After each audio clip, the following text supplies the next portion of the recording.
So before we started doing these BeaverWorks projects where we had real requirements for vehicles that the students were going to build come from industry, the way we taught capstone courses is I would sit down and think about, okay, what would be an interesting design project? So I'm the person who specifies the project. I'm the person who teaches the students the design tools. I sit there and evaluate whether they did a good job. So it was very internal.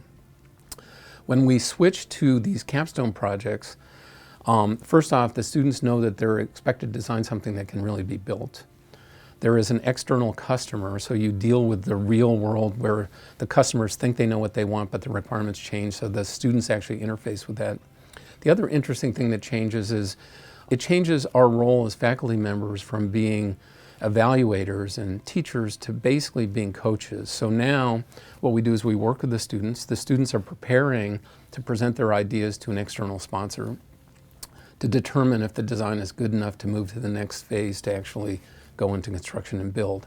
So it's created a very interesting and positive dynamic in terms of our relationship with the student and how we help them.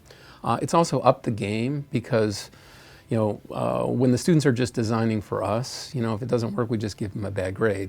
If we actually have to build this vehicle and it's not going to work, we sort of got to work with them to get to something that's actually going to be feasible. At the time we started the Locust Perdix project, nobody in the industry thought you could really build a vehicle that would be able to fly for an hour and would fit within these very tough design constraints. But what it did is it sort of put a challenge out there, and it's an interesting way to stimulate innovation. So, when we design these things, we try to design the requirements to be hard enough that they're really hard, but not so hard that they're infeasible, right? So as we set up the projects with the external sponsors, we sort of negotiate, how hard do you think we can push and again, if it doesn't make it, it's not a huge investment. On the other hand, we've had some really interesting things come out of these projects.